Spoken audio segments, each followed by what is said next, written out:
afternoon, and welcome to this very special celebration of the life of an extraordinary president and even a more extraordinary man, J. Michael Adams.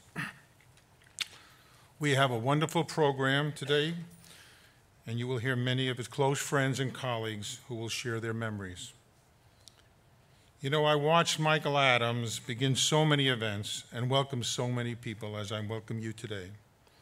And he would always start off by saying, "I'm Michael Adams, and I have the great good fortune to be president of Fairleigh Dickinson University." The first year he was president, I watched him do it over and over again, and I thought he would soon stop.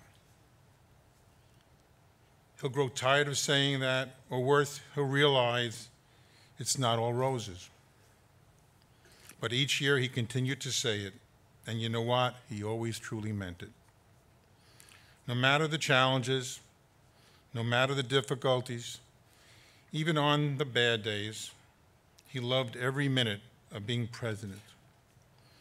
He felt honored to be in this position. He felt humbled to serve as your leader, and he gave everything he had for our students and indeed for all of us. As interim president, I'm pleased today to welcome you to a celebration of the life of Michael Adams.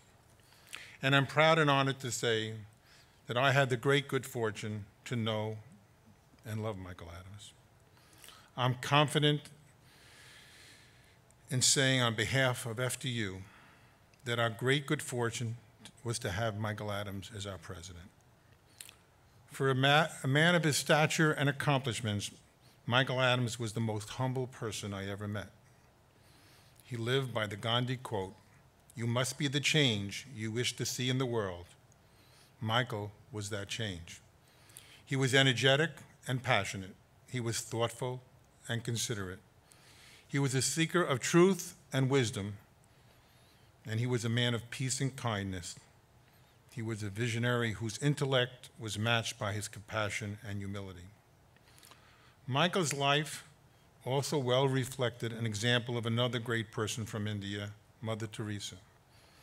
He said this about life: "Life is an opportunity, benefit from it. Life is beauty, admire it.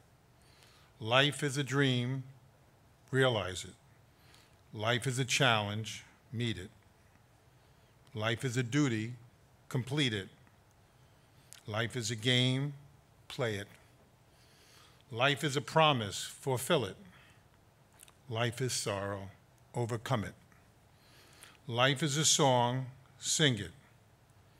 Life is a struggle, accept it. Life is a tragedy, confront it. Life is an adventure, dare it. Life is luck, make it. Life is too precious, do not destroy it. And finally, life is life, fight for it." For all of Michael's accomplishments, and you will hear a lot of them today, he always believed that he was merely minding the store. He felt he was a custodian entrusted with the legacy of a great institution and responsible for handing the keys to the next generation. That's the lesson, above all, that I live with today as interim president. Michael Adams had a global vision. Michael Adams led FDU to an incredible period of achievement and distinction. And now I want to honor him by carrying on his work and serving as a custodian for our next leader. We all are now entrusted with being the custodians of this great vision, and we all are responsible for continuing the momentum that Michael created and continuing to bring his vision to life. I'm now very pleased to welcome a very special member of our community and a very special friend of President Adams, who traveled a great distance to be with us today. After graduating from FDU's Rutherford campus in 1967, J.Q. Park returned to his native South Korea and enjoyed an incredible career in education and international relations. The president of Kungnam University, He has led the development of a global university and forged partnerships around the world. He's also famous for his service as the nation's Minister of Unification, and he played a pivotal role in the historical summit between North and South Korea, the first time the leaders of the two nations met. Along the way, he stayed close to his alma mater. He even helped FDU's first international alumni chapter. For his career success and his service to Fairleigh Dickinson University, J.Q. Park has been named the Pinnacle Society for Outstanding Alumni. He was also honored with the Charter Day Award. In recent years, he worked closely with President Adams on several projects, and the two leaders became great friends who have enormous respect and appreciation for each other. We're honored that he could be with us today to celebrate the life of Michael Adams. Please welcome J.Q. Park.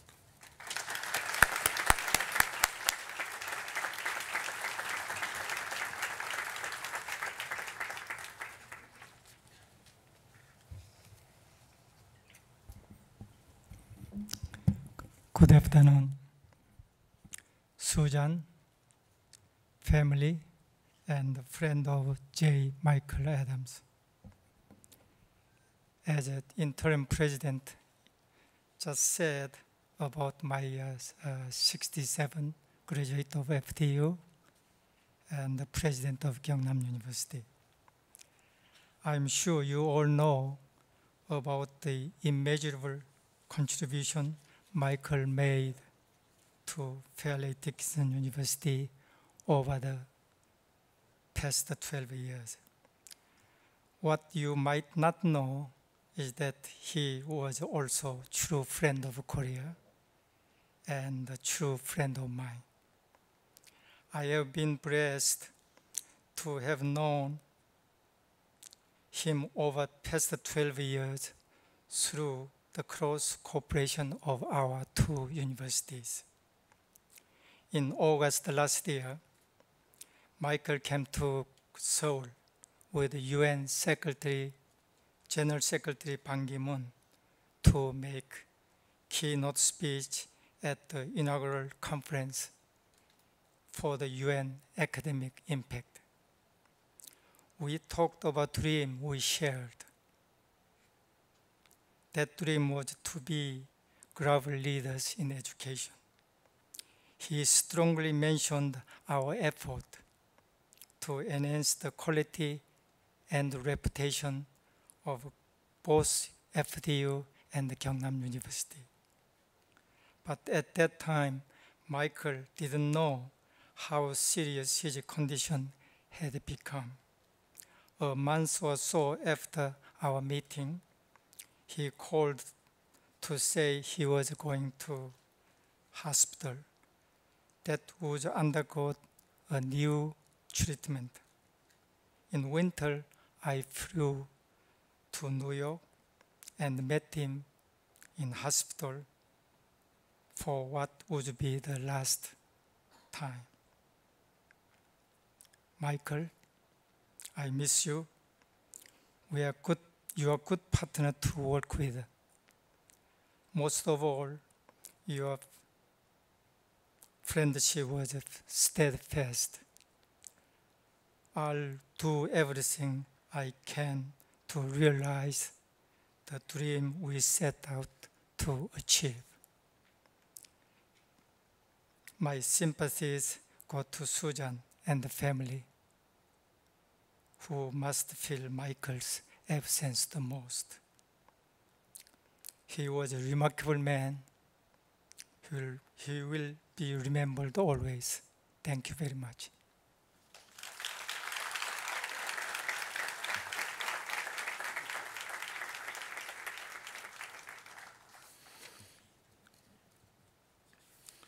Thank you, Dr. Park, and thank you so much for traveling so long way to come here today. When Michael Adams first became president, he wanted to offer a vision that reflected our traditions and our ambitions. And so he spent a great deal of time talking with people and learning about FDU. He would tell you that the creation of the global mission was really a collaborative process, and that's why so many things were developed quickly. And that's also why so many things were done so successfully. It was a collaborative process, but it was also Michael's leadership that was the driving force.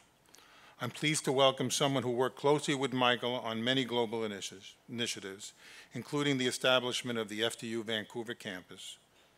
Christopher Capuano has been with FDU for more than 2 decades and served under Michael as the Vice Provost for International Affairs before being named University Provost and Senior Vice President for Academic Affairs in 2011.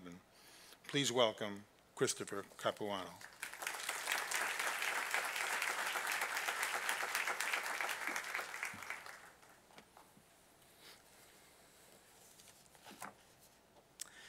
Good afternoon.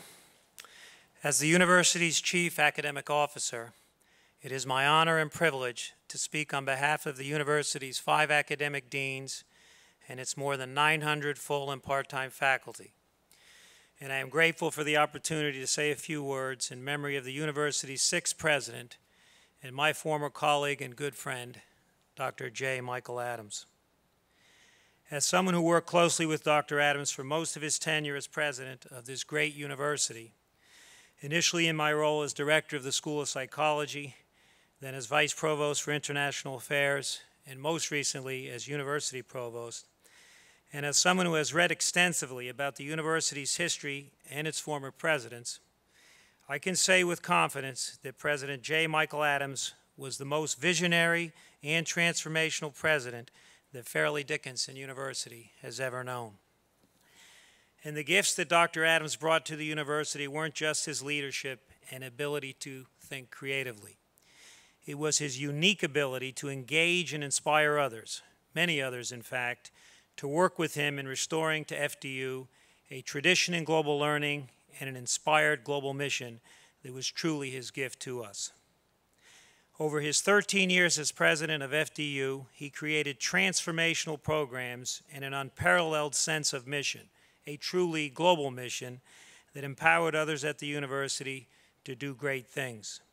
Some examples of the many global and truly transformational programs and initiatives that were created under the leadership and skillful stewardship of Dr. Adams include the following: the Office of Global Learning, the nationally recognized university core course entitled The Global Challenge, which for many years has been the cornerstone in FDU's mission to provide a global education to all of its undergraduate students. The Global Virtual Faculty Program, which permits FDU students to link with scholars from around the world without leaving the comforts of their home campus in New Jersey. A new international student campus in Vancouver, British Columbia, Canada, the university's 2nd international campus, which has grown to an incredible 535 students from more than 40 countries in just 5 years, and which will soon undergo a major expansion that will increase the campus's capacity to as many as 1,000 students. The UN Pathways Lecture Series, which has brought countless UN ambassadors and lively debates on world issues to both FDU campuses in New Jersey and to our new campus in Vancouver. The university's NGO status with the UN and its consultative status with the Economic and Social Council of the UN. The Puerta El Futuro and Latino Promise programs on the Metropolitan campus. The Global Scholars Program on the Metropolitan and Vancouver campuses, and the Florham Scholars Program at the College at Florham. Partnerships of various types, including dual degree programs with more than 80 colleges and universities around the world. That's 80 colleges and universities in 5 continents. A renewed emphasis on study abroad at Roxton College, the university's international campus in England. And closer to home, expanded programs for veterans, like the Yellow Ribbon Program. A new doctoral program in nursing practice, which was the university's 3rd doctoral program. Many new online courses, as well as a growing number of blended and fully online programs. And finally, a new School of Pharmacy, only the 2nd School of Pharmacy in New Jersey in over 120 years, and the university's 4th doctoral program, a Doctor of Pharmacy. In addition to the many new programs and initiatives that Dr. Adams created, he invigorated existing programs and helped us reach new heights. An example of his leadership in our most recent institutional accreditation with Middle States, which we passed with flying colors. In addition, he provided the leadership to ensure a more financially stable FDU. Over the past 13 years, the university has had consecutive surplus budgets, which have enabled us to make significant improvements to the physical plant on both campuses. And finally, and perhaps most importantly, if Dr. Adams were here today, he would stand up now and say, "Chris, I didn't do any of those things you noted, certainly not by myself." And I would pause and respond, "Michael, you're right. You didn't do any of those things by yourself. But what you did do by yourself was far more important. You created a sense of mission, a spark, a common goal, and an uncommon passion for changing the university and changing lives. And for this, we are forever grateful. Moreover, Michael, you united a community, you created a true sense of family, and your vision and leadership truly changed the culture at FDU. Michael, I know you're listening, and I want you to know that your legacy lives on, and that the leadership team at FDU, your team, will continue to build on your vision and legacy. This I can promise you. God bless you, my friend."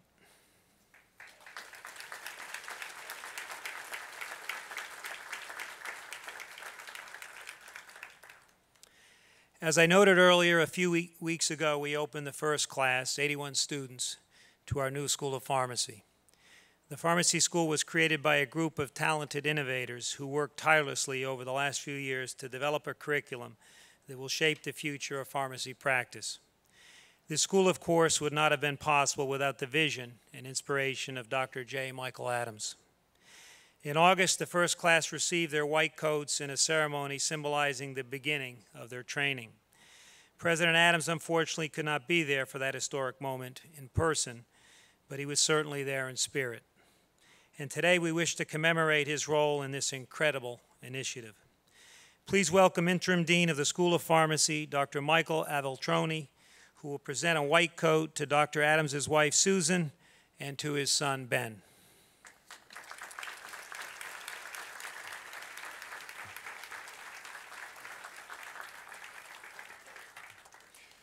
Thank you, Provost Capuano. On behalf of the School of Pharmacy, its faculty, its staff, and its 81 students, I am honored to present Susan Adams and her son Ben this white coat in commemoration of our inaugural class of students and in recognition of President Adams' inspiring role in establishing our school. Thank you both.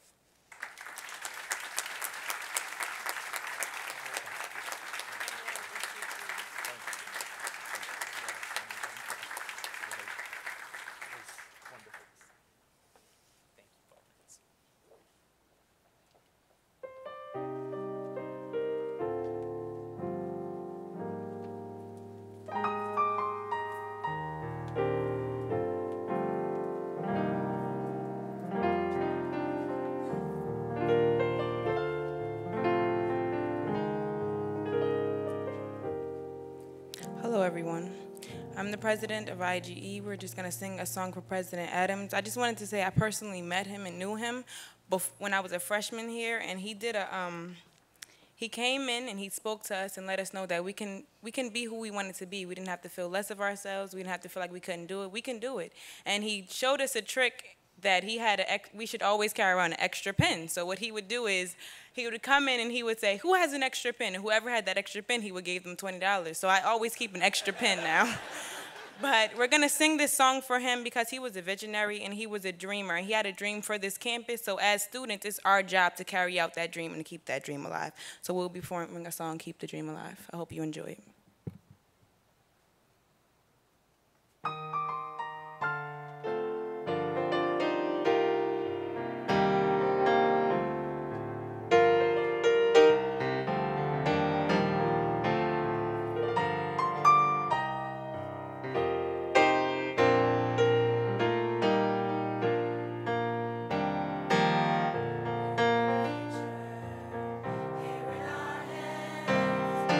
Shape America.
Well done.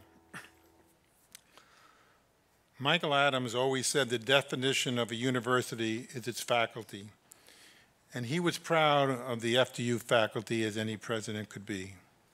He often said we have world-class scholars that he would put against any group at any other university. I know he sincerely believed that, and I know he worked very hard to express his great respect and gratitude for our wonderful faculty.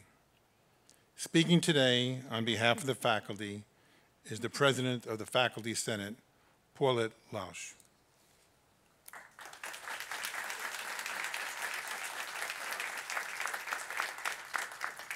Thank you, Shelley. I'm honored to be here today as a faculty member and also as President of the Faculty Senate for this year. Much of what I'm going to say comes from my personal experiences and from comments from other faculty. I first met President Adams shortly after I came to the campus. And when I saw him a few months later, he recognized me and acknowledged me by name. I consider this as a strong characteristic of high emotional intelligence, which is something of those leadership skills that we try to teach. He demonstrated a genuine interest in faculty and held regular sessions with small groups of faculty to determine their concerns. Summaries of these meetings were broadly distributed to the university community. Some of us are aware of President Adams' accomplishments at Fairleigh Dickinson University, but I would like to just provide some additional perspective, which are not in any type of priority order. President Adams was a visionary. He saw FDU in terms of what it could become. He fully supported faculty, staff, and administration in their efforts to be innovative. With his support, we were able to pursue and obtain 6 National Guard earmark grants totaling over $7 million, and which led to the development of dozens of online courses at the graduate and undergraduate level. This presented an opportunity for faculty to develop courses that use technology for course delivery. Within this visionary role, he reached out to diverse groups to determine what their needs were and what their aspirations were, and how FDU could assist them in fulfilling these dreams. We now have the unique Porto al Futuro, the Gateway to the Future, for Latino students.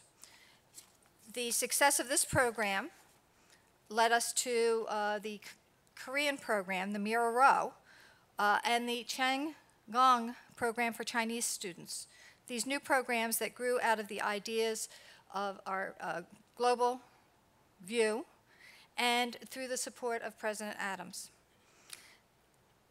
This could not have happened without his support and that of the deans, Dean Kenneth Firkins and the Board of Trustees.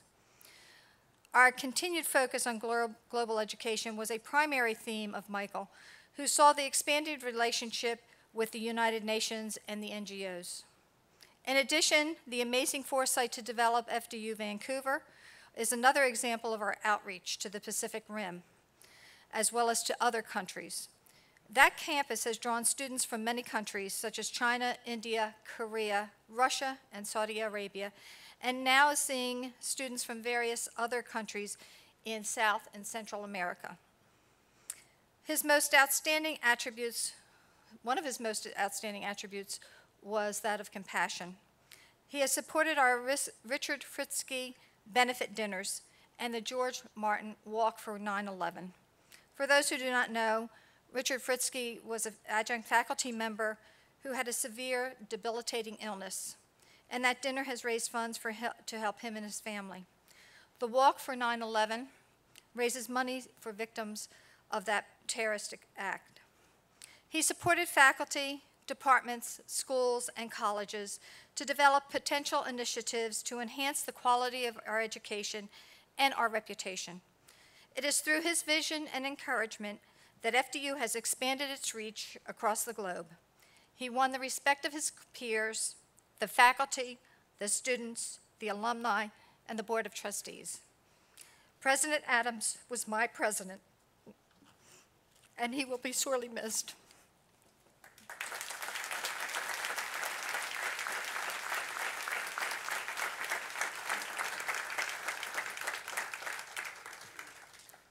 Thank you, Paulette. Perhaps more than anyone I knew, Michael Adams had the great gift to make everyone feel special. He knew that if we were going to be successful, it would take a team effort, and everybody had to feel they were part of the solution. Our talented staff members work very hard to make sure all goes well behind the scenes, and that students and faculty get the support they deserve. And Michael deeply valued each and every one of them. With us today is an outstanding leader of our professional staff and recently honored pillar of FDU. Please welcome the President of the Professional Administrative Senate, Karen Lewis.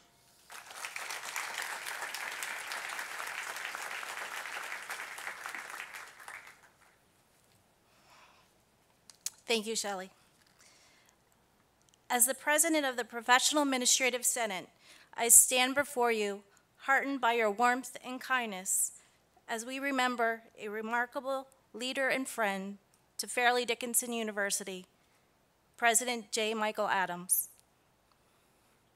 Albert Einstein said, "The value of a man should be seen in what he gives and not in what he is able to receive." In one word, Michael was a man who gave. He gave much in his work as president of Fairleigh Dickinson University. That is why we are gathered here to remember him. I would like to speak in celebration of his life. Here was a life that demanded notice, a life that exemplified brilliance, a life that inspired emulation, a life that burned so that others' paths were lit. I have known Michael since 1999, when he joined Fairleigh Dickinson University as our 6th president. During his first year, I was a young director of residence life, and like many other directors, I was invited to meet with him to discuss my area. I was both excited and humbled, because for me, this was my first opportunity to meet with President Adams in a one-on-one setting. You see, this experience helped shape the professional I am today. I am so very grateful for his leadership and encouragement, especially today as I stand before you as Dr. Karen Lewis. I am inspired by Michael to advance in higher education and continue to impact the FDU community and implement best practices. Under Michael's leadership, Fairleigh Dickinson University has flourished, adapting itself to the changing educational needs of the country and the world. Yet, there has always been a constancy at its core, a devoted team of faculty and outstanding staff that sets this university apart. Michael understood the value of a talented team. He touched many of our lives by his actions and his words.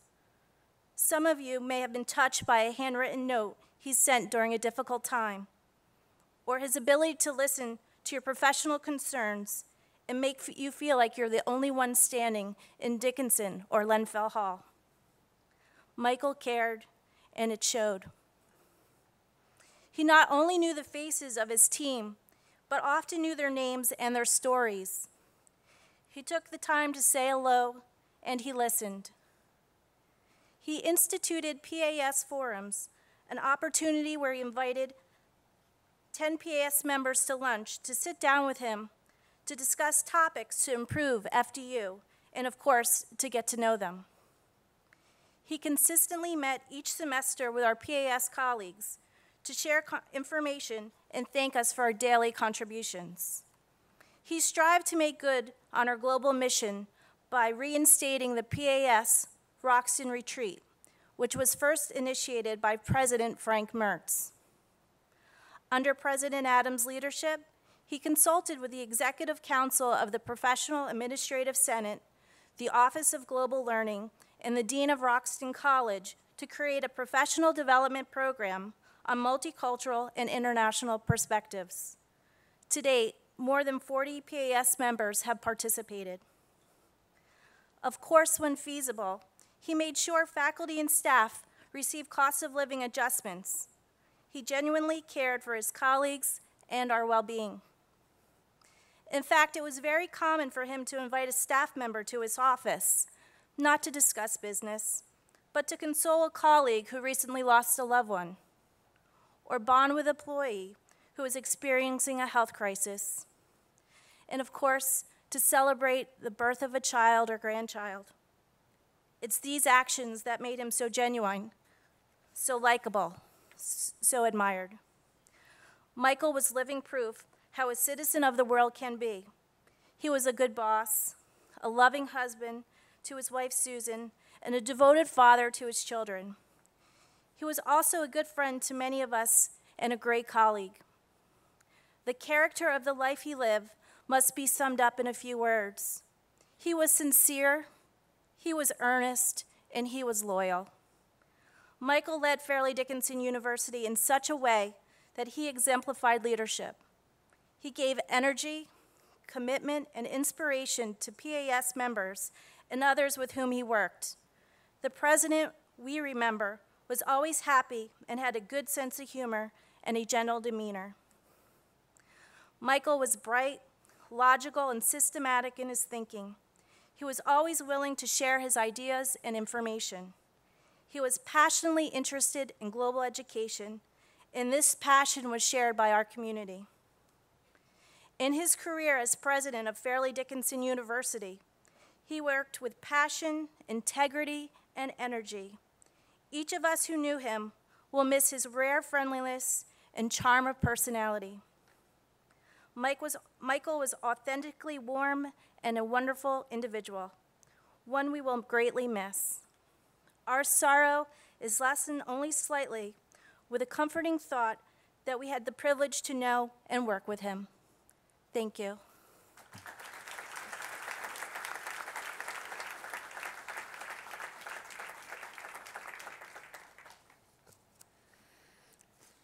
Thank you, Karen. Michael Adams loved telling stories, and he shared so many messages of warmth, wisdom, and inspiration. We wanted today to share one very special story he loved to tell that describes the importance of education and our role in preparing the next generation. This particular message was recorded earlier this year to thank Illinois State, his alma mater, for inviting him to accept an honorary degree. We played this video at the tribute to Michael in June, but we wanted to show this again because not everyone could make the tribute, and because this video really shows the essence of Michael. Please direct your attention to the screen and monitors. Growing up on the prairies of central Illinois, I knew where my world ended. It ended at the horizon 7 miles away.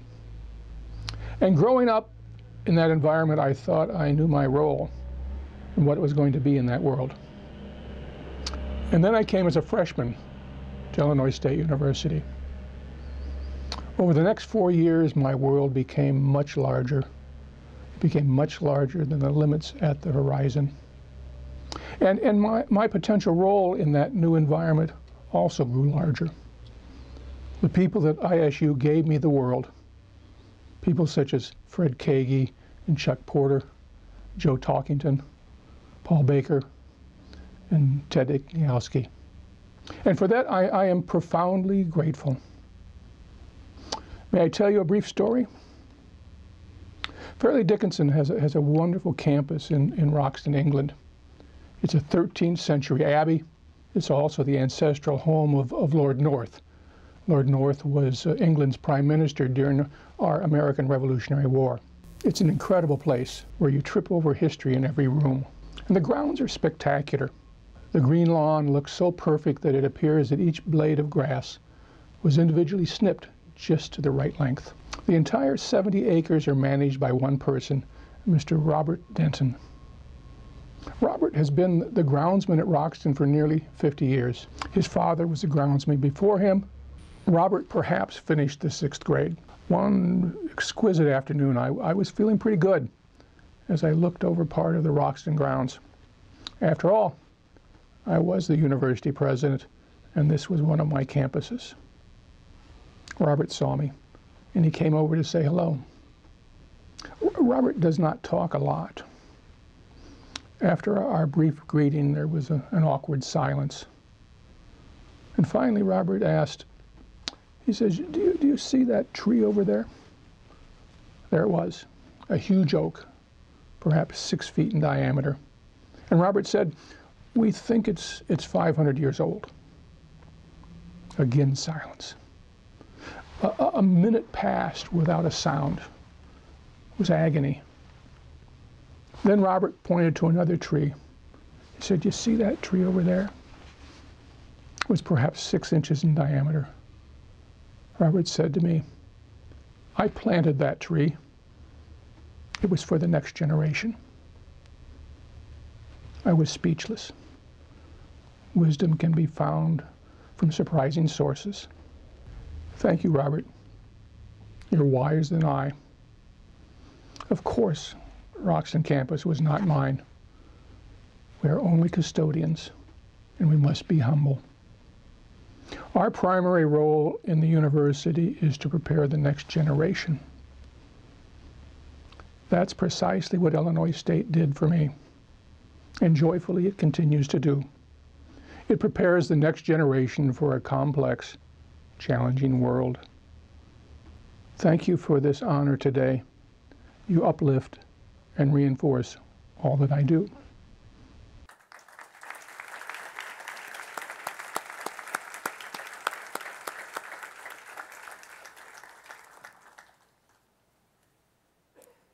Under Michael's leadership, FDU grew in stature and reputation.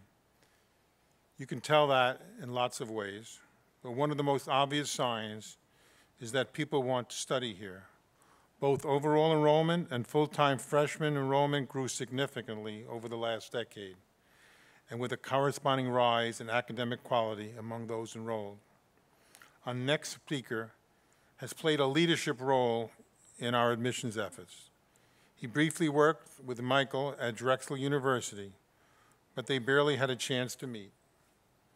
But at FDU, they enjoyed a strong partnership, attracting and enrolling new students from close by and from across the globe. Please welcome FDU's Vice President for Enrollment Management, Jonathan Wexler.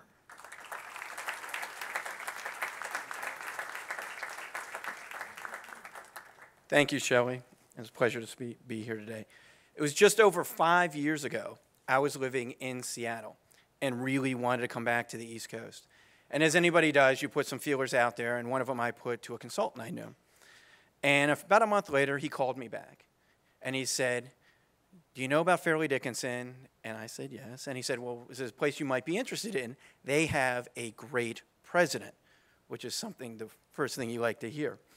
And I said, sure, I'd be interested. Good. President Adams will be calling you at 8 o'clock tomorrow night. So, okay. 8 o'clock the next night comes, and I get a call. Hello, John Wexler. This is Michael Adams, president of Fairleigh Dickinson University. Have we ever met? And as Shelley mentioned, we had actually met very briefly at Drexel University because the month I started there was the month he got the job here. So we really didn't know each other, but nonetheless, our paths would cross again.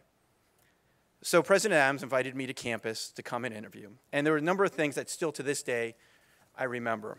The first thing I remember is once I sat down, we were on this campus and the windows were open and all the students were walking by. He would love to point out all the students that now wear Fairleigh Dickinson sweatshirts and shirts. That when he came here, nobody wore a shirt that said Fairleigh Dickinson. And he was so concerned about it, he went to the bookstore to make sure they had enough quantities of shirts and sweatshirts and were the selections good. And he was so excited that over the years he had been there, it was a sense of pride, that he could see every day that people were wearing the Fairleigh Dickinson sweatshirts and hats and backpacks. The second thing I remember is we were going through the interview and it was near the end. And he looks at my resume and he goes, do you have any other references? I said, sure. You know, he goes, well, give me some people who aren't on here and give me their cell phone numbers. That gives you the idea of thoroughness. Now, I'm sure this does not meet HR protocol, but I was not going to point that out at that moment. So I handed over, I had my cell phone, I handed over, sure enough, he called the references both on and not on the page. And the final thing I remember, it was at the end, I was heading back. I was going back to the West Coast, and I had met a few people, and I ended my interview with him. And I remember, to this day, I still remember it, and I tell people this story. He said, before you go, something I got to say. You know, I've been president. I'm the longest tenured president of this university other than the founder.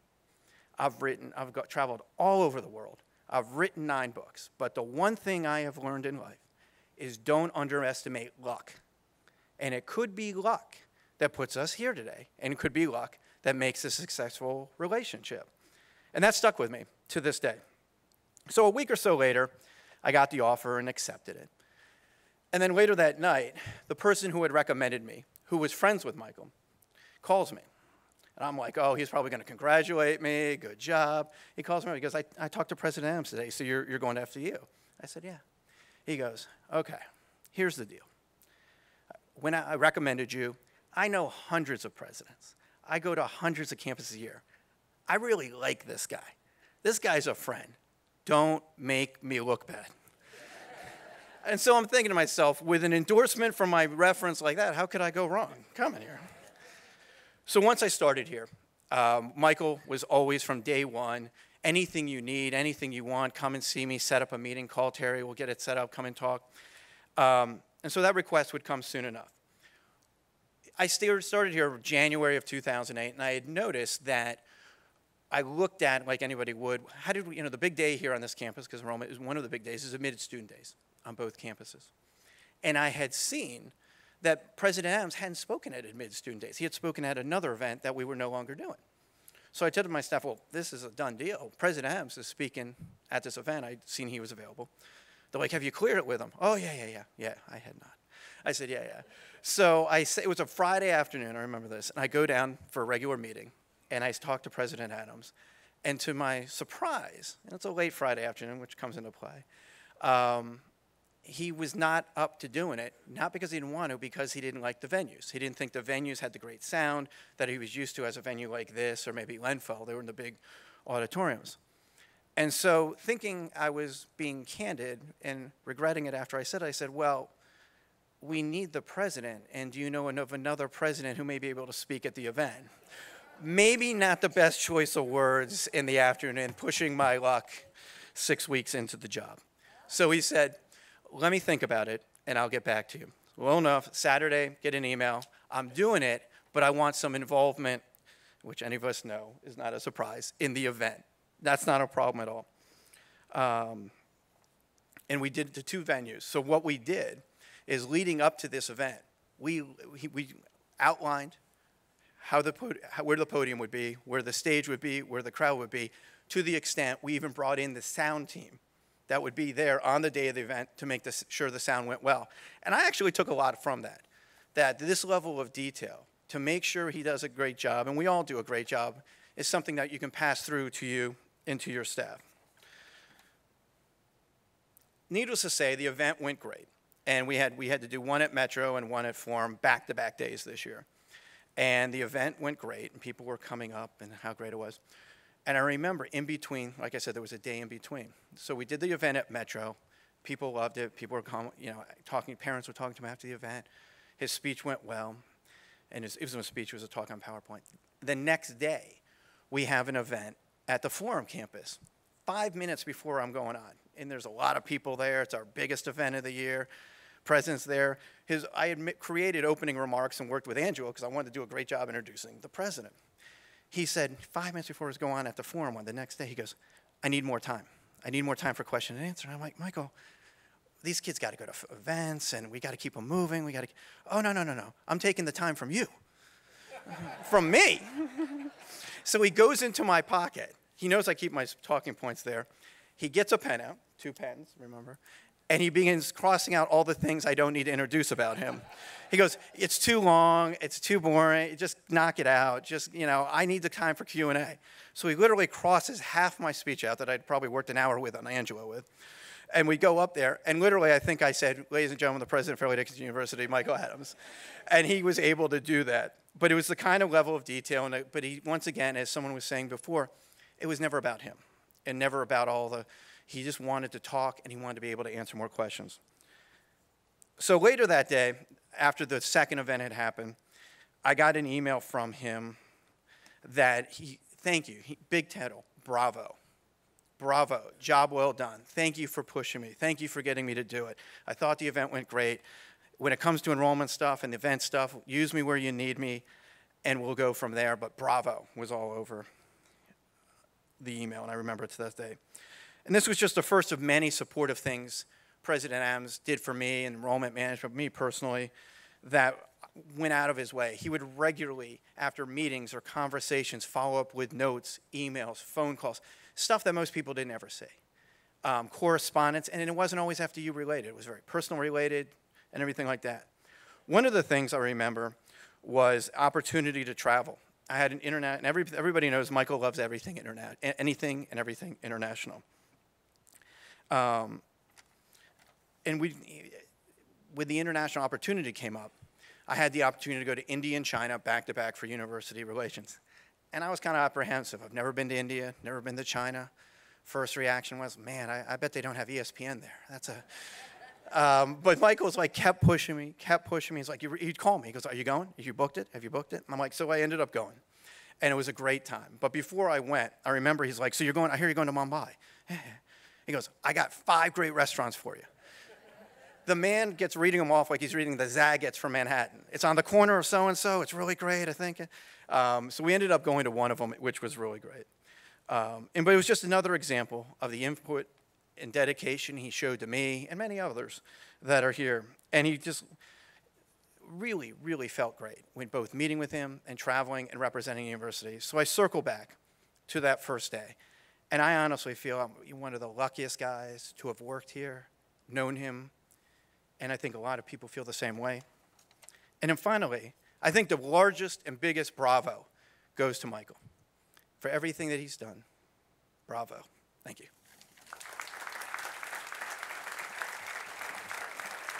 Thanks.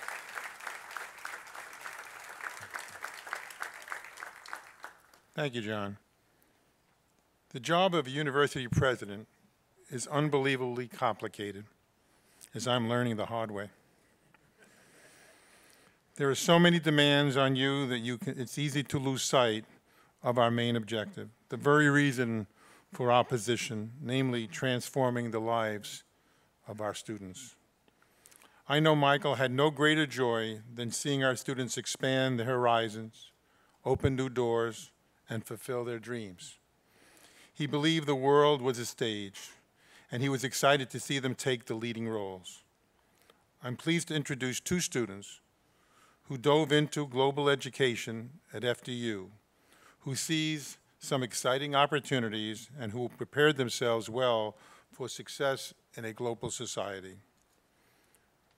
Melissa Hartz graduated from FDU's College of Florham in 2011 with a bachelor's degree in communication studies. She was very much involved on campus, serving as resident assistant, the editor-in-chief of the newspaper, and being awarded the title of Student Leader of the Year in 2010-11. After graduation, Melissa spent 6 months in Beijing, China, teaching English and forging a relationship between FDU and the Chinese Society of Education Training Center. She currently works at Princeton University as accounts manager for 2 prominent eating clubs. Please welcome Melissa Hartz.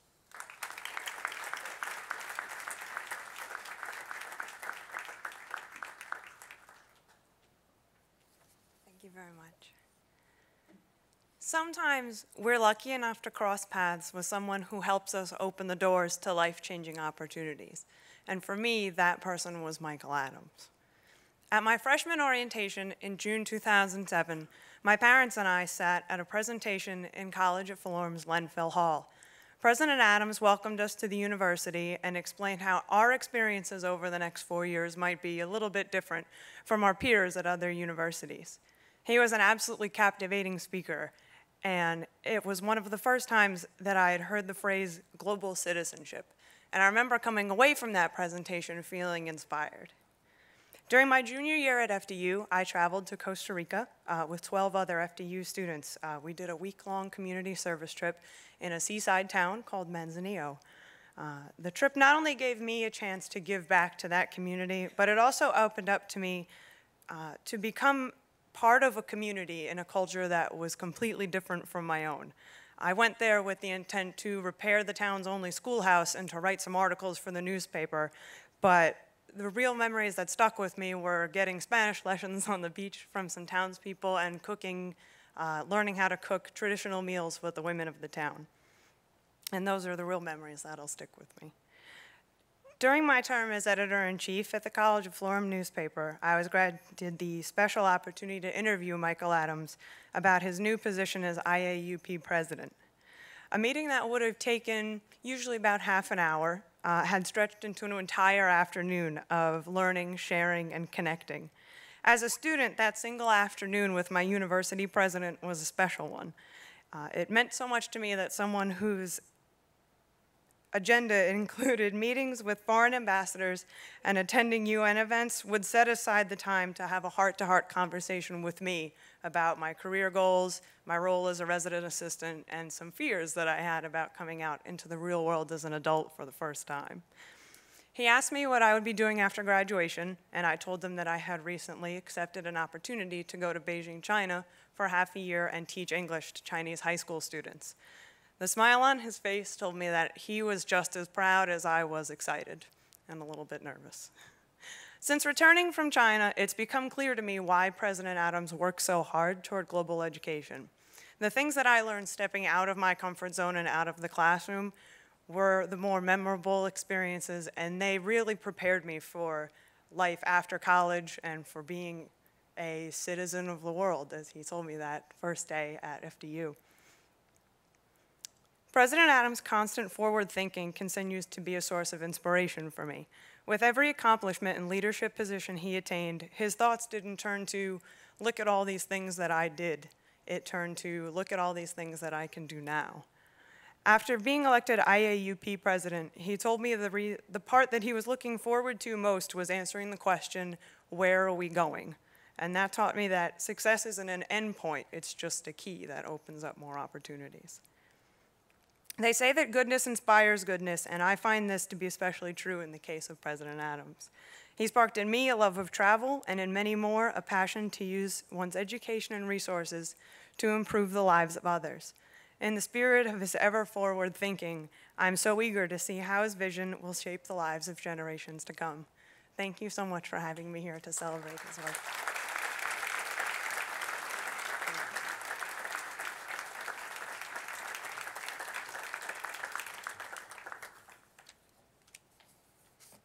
Thank you, Melissa. Anthony Mell is a senior biology major who plans to attend medical school and specialize in neurology. Anthony has been an important member of the Student Government Association, and this year is serving as president. He also helped found the FDU rowing team and is a member of the Global Scholars Program, a residential program that brings students together for academic and co-curricular global activities. Anthony is active with the United Nations Pathway Program and has attended many talks with UN ambassadors. He also has traveled to 3 different countries during his FDU career and says he very much enjoys his interactions with classmates and colleagues from all over the world. Please welcome Anthony Mell.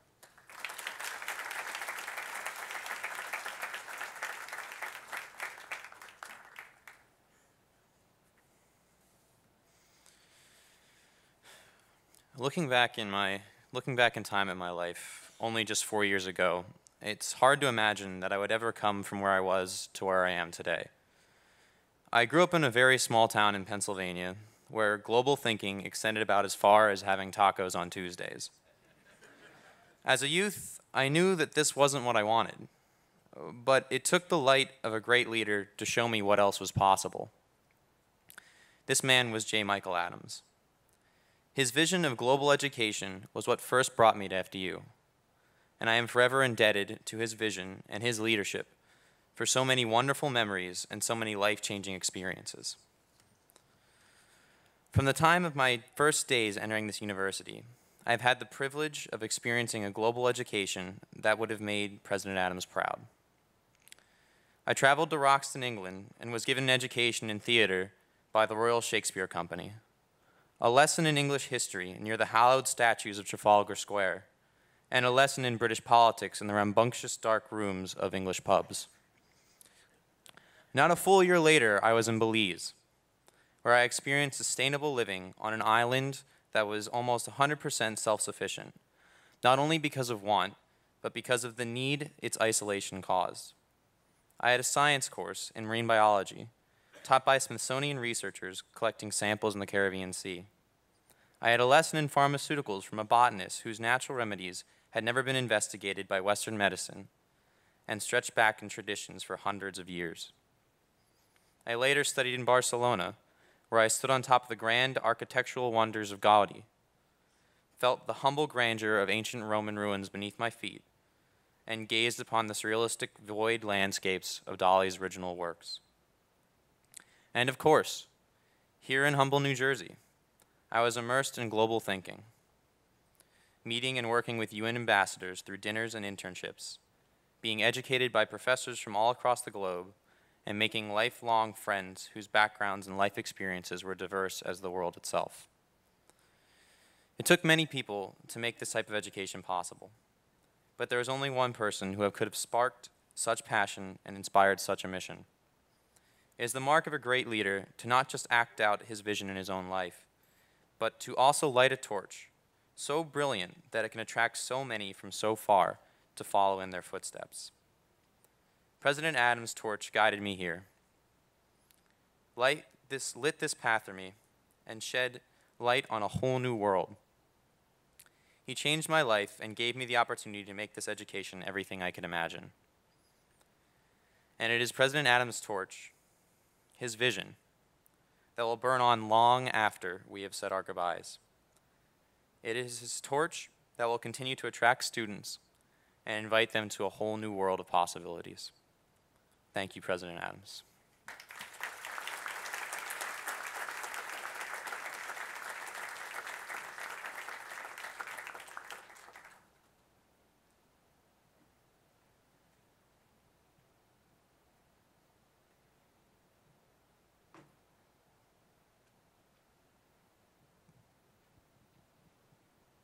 Good evening, everyone. I just wanted to say a few words.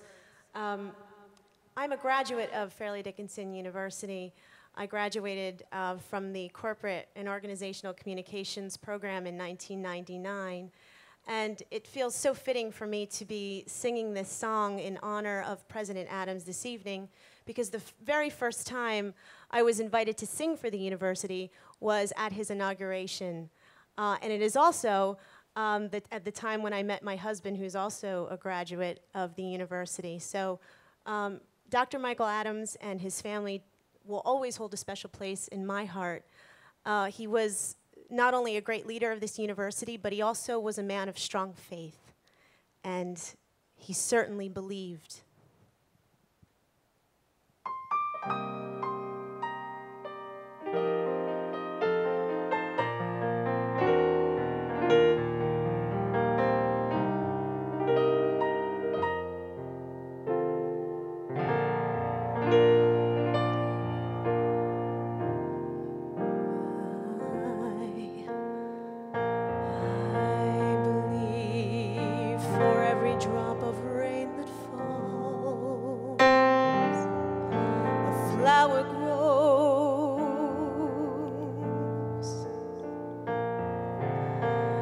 I believe that somewhere in the darkest night, a candle glows.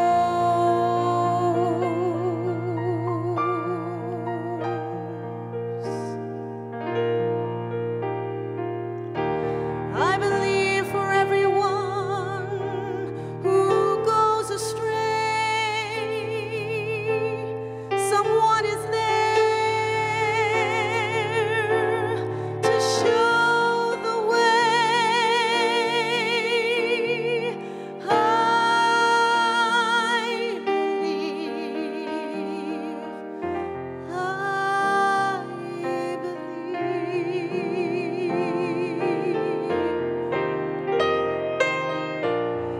I believe above the storm, the smallest breath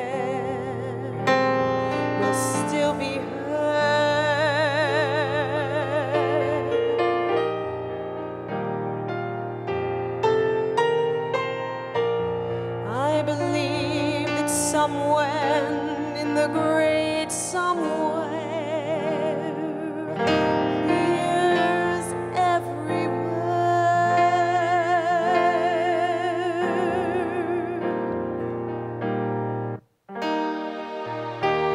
Every time I hear a newborn baby cry or touch a leaf or see the sky, then I know why.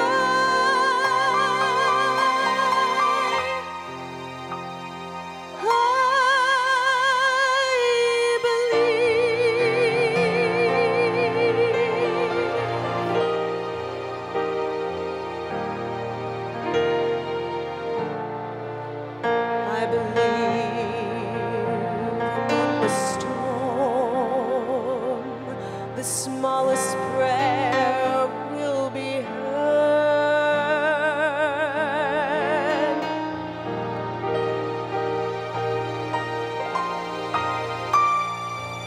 I believe that someone in the great somewhere hears everywhere.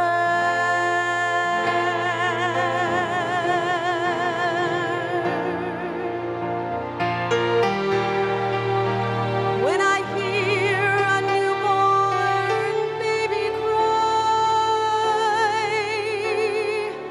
or touch a leaf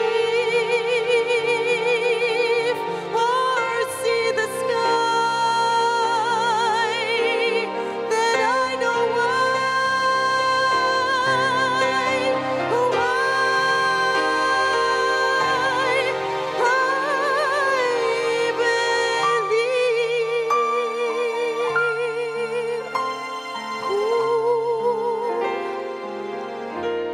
Yes, I believe.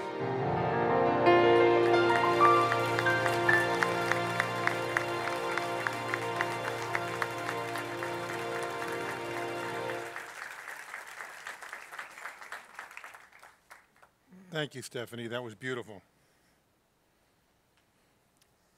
I'm now pleased to introduce an FDU alumnus and member of the Board of Trustees, Gregory Olson, a highly successful scientist, inventor, and entrepreneur. Greg has talked frequently about how FDU not only helped launch his career, but literally launched him to the stars. Greg was just the third private citizen to orbit the Earth on the International Space Station. He has inspired others by giving back to society and giving back to FDU, helping to establish the Lee Gildart and Oswald Haas School of Computer Science and Engineering. He also was a dear friend to Michael Adams, and when Michael needed a place to stay while undergoing treatments, Greg opened his New York City home to Michael, a gesture that really meant the world to Michael. Please welcome Greg Olson.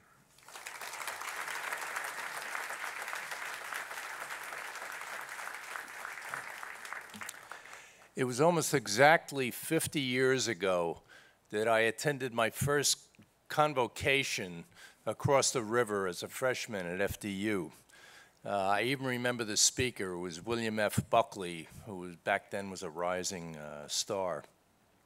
The reason I mention that is because even though I spent a lot of time here, got my master's degree in physics in 1968, I soon lost contact with the university and had very little interaction even with old classmates.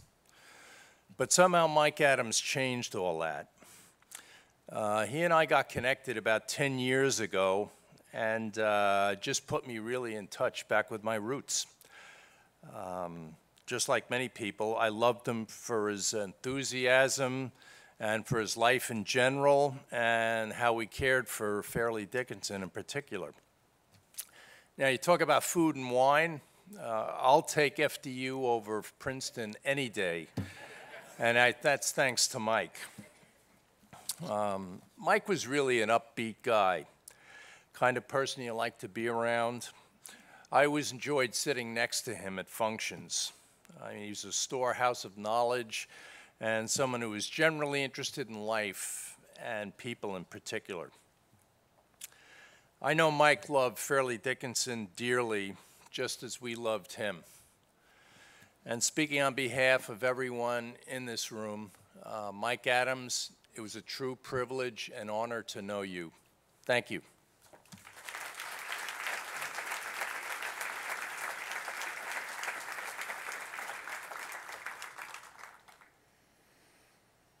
Thank you, Greg.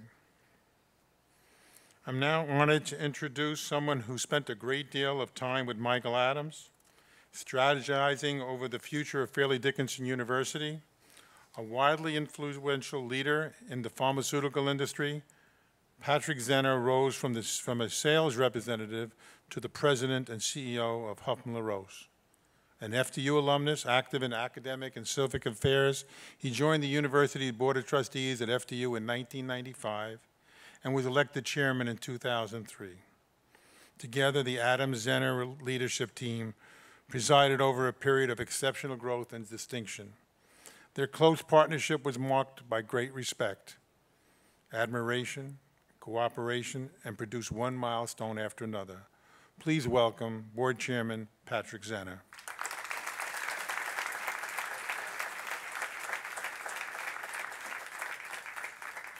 Michael, I have my pen. Where's my 20 bucks? All these years, I never got a dime from him. I guess he saved it for the students, Susan, so I'm sorry. That's great. You know, today we had a board meeting, and during the lunch hour, we were having a discussion about the qualities that we want for the new president. And various board members were talking and relating the qualities they thought were important, and all of a sudden the lights would start flickering. I don't know if any of you noticed it. But I took note because I think Michael was up there saying to us, those are the things that are important that we need to focus on in the future. But, you know, great tributes from all of you. Thank you very much for these great remarks about a remarkable guy. I miss my friend Michael. I miss our conversations about life, our country, and most of all, FDU and higher education. Michael was probably one of the most interesting and knowledgeable and visionary people that I had ever had a chance to know. Our conversations were always very stimulating and challenging, and quite honestly, he made me think, which was very important. While we were always on opposite ends of the political spectrum, we always found middle ground. I remember Michael saying, though, after he received a retirement check and he saw the amount of tax that was taken out, that he says, Pat, I might become Republican. But many people have highlighted Michael's many, many accomplishments and contributions to FDU and why we were so blessed to have him as our leader. I want to share a perspective about Michael that I deeply admired and is relevant to our university, our students, our communities, and our country as we near a presidential election. In February of this year, Michael sent me drafts of book outlines and sample chapters that he was writing during his sleepless nights in the hospital. His good friend Bob Dillenscheider had encouraged him to write as a distraction to all of the horrible treatments that he was going through. I was particularly moved by a piece he called We the People, Restoring the American Dream. It was to be the anchor book in a series called Rebuilding America. As a preface to the book, he wrote, I've given up trying to expect intelligent decisions about what is needed on a national level that will return America to the world's economic powerhouse. There is little confidence among most voters that Congress understands or is able to make decisions that will truly affect positive change within a reasonable time frame. We need to return to our historic roots of small, local influence as the agents for rebuilding America, whether it's small, family-owned companies or businesses that transform themselves and expand market dimensions, or individual government units such as states, counties, or cities, and local decisions to remove obstructions to business growth, or local school boards who prioritize math and science as a focus, the sum of all of these small efforts could turn the corner of rebuilding America, its reputation, its economic foundation, and worldwide influence. The goal would be to inspire and reinvigorate both individual and cultural belief systems, and to reinforce the historic belief that one's personal actions can influence the quality of life for yourself and for your family. That is a very powerful idea, that individuals could change the world. That's what drove Michael Adams in everything he did. It certainly drove him to make FDU a place where students could learn, they could grow as human beings and individuals, they could dream, they could succeed, and become outstanding global citizens, and those citizens of the future. He leaves a remarkable legacy and also an incredible challenge. That is the responsibility to continue his important work. We will not let him down. In Michael's memory, a student scholarship fund has been established, and I'm pleased to report that the Board of Trustees has taken a leadership role and has committed over $1.5 million to the fund so far, and we're just getting started. These funds will be used to help deserving students pursue their educations and will be a lasting tribute to Michael. We've all heard today so many wonderful things about this great man. They're all true, and then some. But Michael would be the first to say he had the best teams that any leader could have. There was the team at FDU, of course, and there was also another team that was so special to him, and that was his family. Today, we're privileged to have with us his son, Ben, and of course, his best friend, his teammate, and his wife, Susan Adams. Her support, her comfort, and her love inspired Michael each and every day and gave him strength to overcome many challenges, but to also celebrate his many, many successes. Susan was always by his side, encouraging him on. She was an integral part of the Adams leadership team, and we are so pleased to have her here today. Susan, please come to the podium.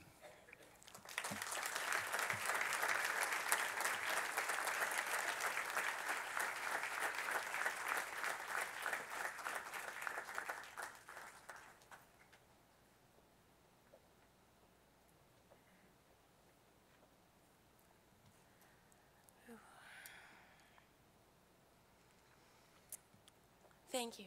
Thank you, Pat. Thank you all for sharing your thoughts and feelings about Michael and his presidency, especially you, Jay. Michael considered your and son's successes as leaders in education, political activity, and charitable efforts the best example of how a Fairleigh Dickinson education can make a difference. Thank you. Michael was known for his unique ability to understand and appreciate the contributions of everyone. He made it personal. Today, I want to personally thank the university community, which supported Michael and our family throughout this last year, and say how very grateful we are. When Michael was diagnosed last September, we were so thankful the board authorized Bill Van Wert to assist us with logistics.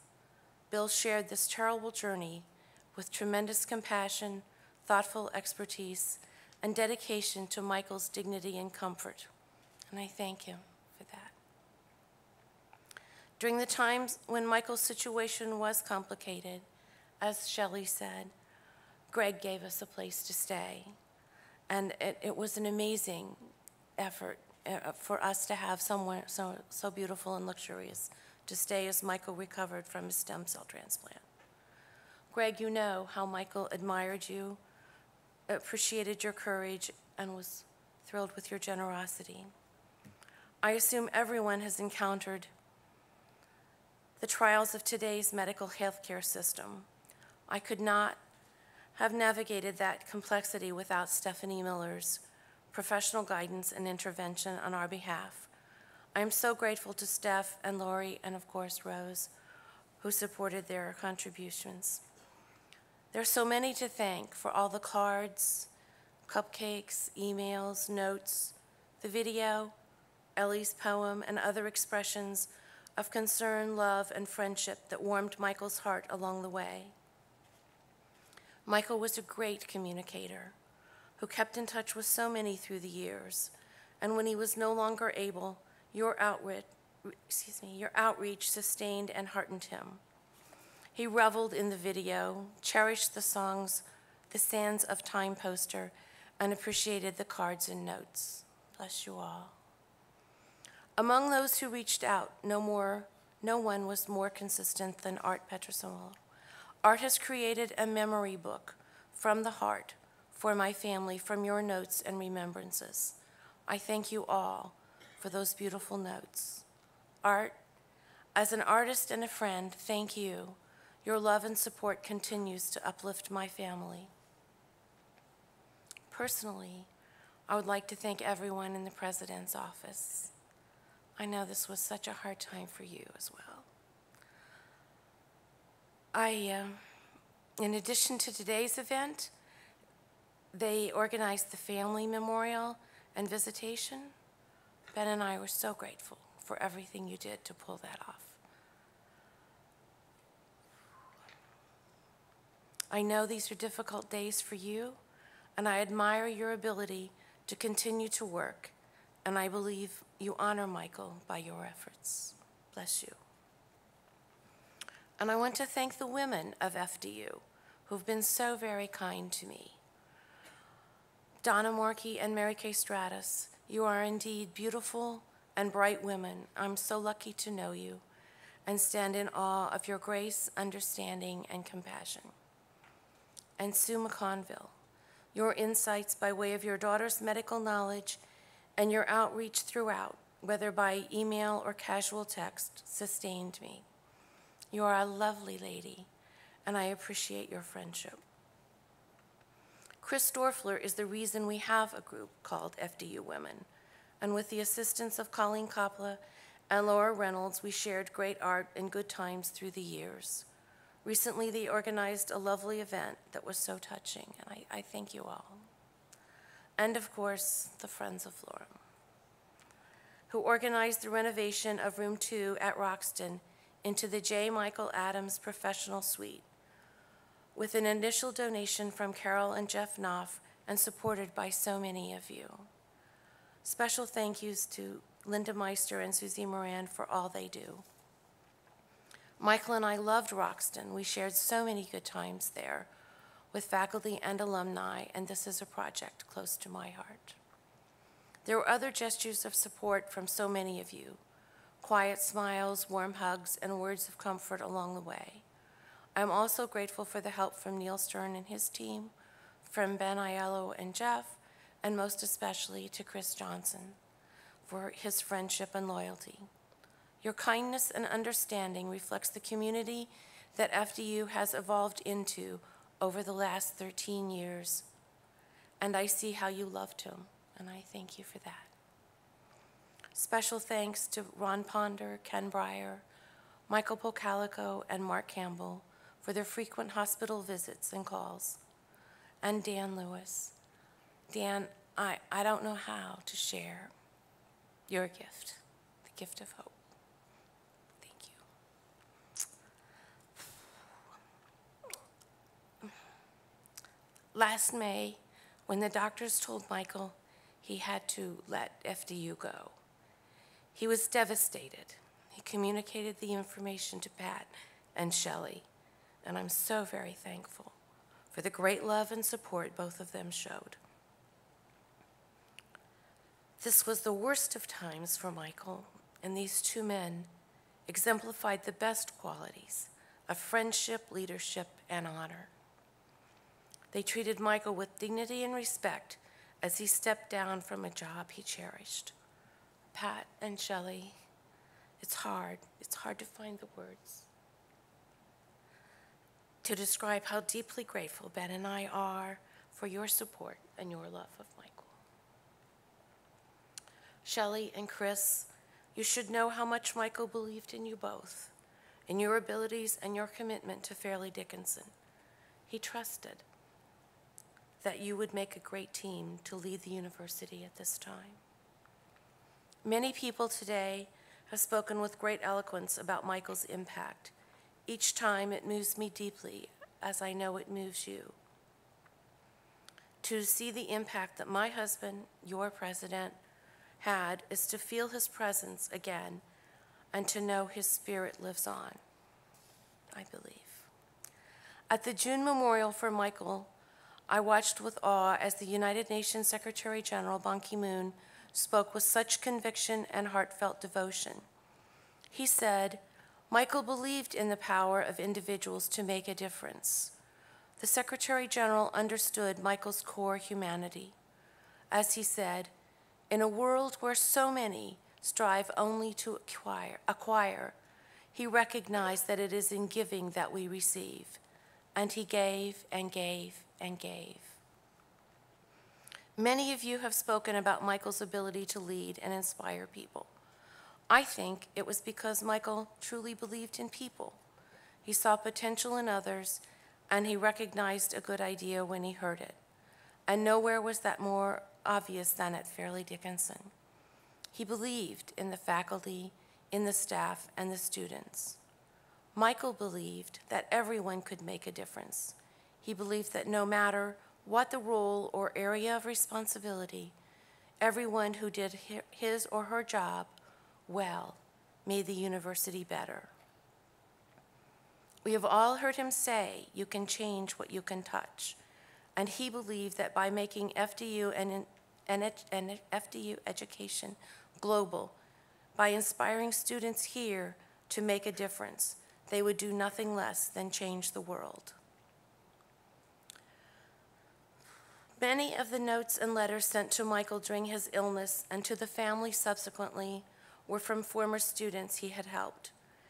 They told us of resumes revised, references provided, or advice given at pivotal points in their lives. So many shared stories of how his classes, his advice, or his personal encouragement changed their lives. All of you have the same opportunity to work with each other and with students to help them succeed at school, feel a part of this community, and make informed career choices. Michael always said that schools like Princeton and Harvard were wonderful, but the reality is that their students came to them ready to succeed. It was at places like Fairleigh Dickinson where educators were better positioned to make the biggest change, to help students dig deep within themselves, find their course, and realize their potential. In the beginning, I think Michael believed more in Fairleigh Dickinson than you believed in yourselves. He recognized the potential for this university. There was a lot of resistance to change. I remember that. But he persevered and he worked hard to realize his dreams, to take the university to new heights. And he did, as others have said. As this service comes to a close, I ask you to reflect on what you have learned from Michael. Life is not the same without him. I feel his presence and miss his presence, as you do. But you are the ones who have the skills and talents to contribute like him. You have ideas and dreams like him, and you can touch and change lives like he did. You too can make it personal and make a difference. You can make all his dreams, or your dreams, come true for Fairleigh Dickinson. If you want to honor Michael Adams, live life fully, never stop giving, contribute all you have, and leave this university and this world better for your having been here, as he did.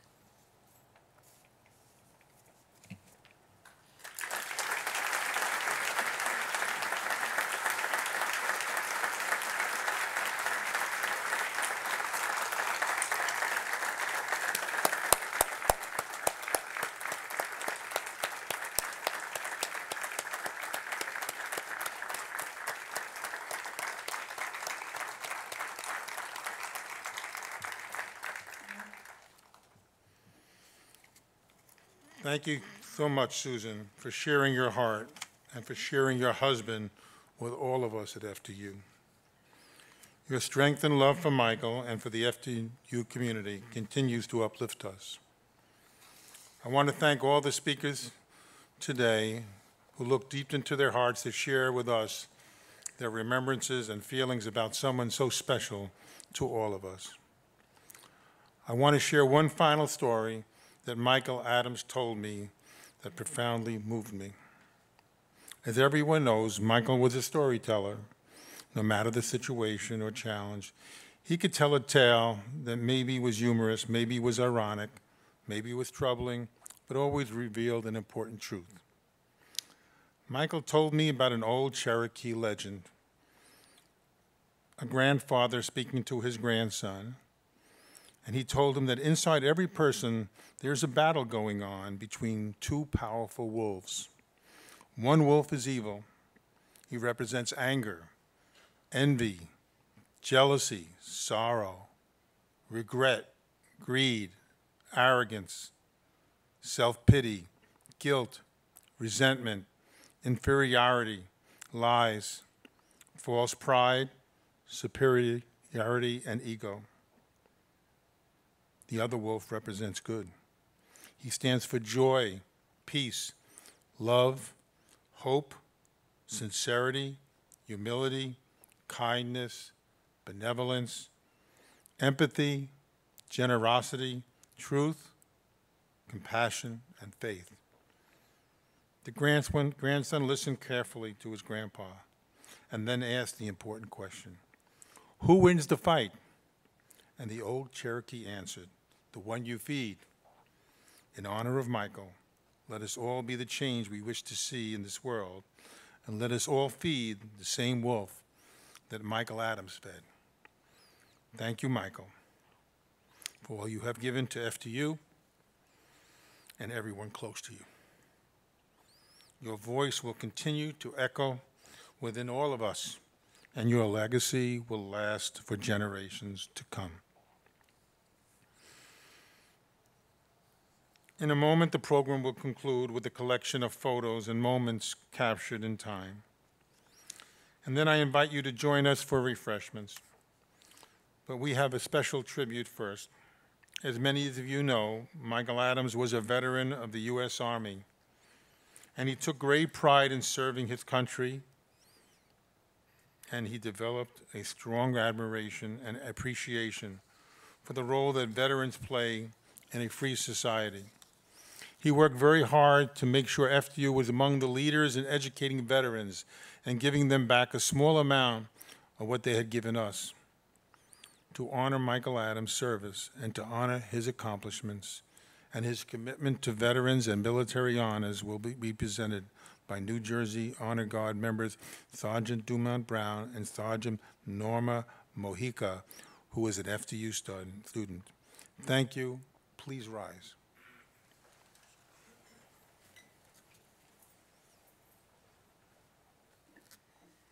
Please give your attention to the screens and monitors. And after the song Imagine and the photos of Michael Adams, you let the people on the stage leave and then the family, and then we will end this event. Thank you very much.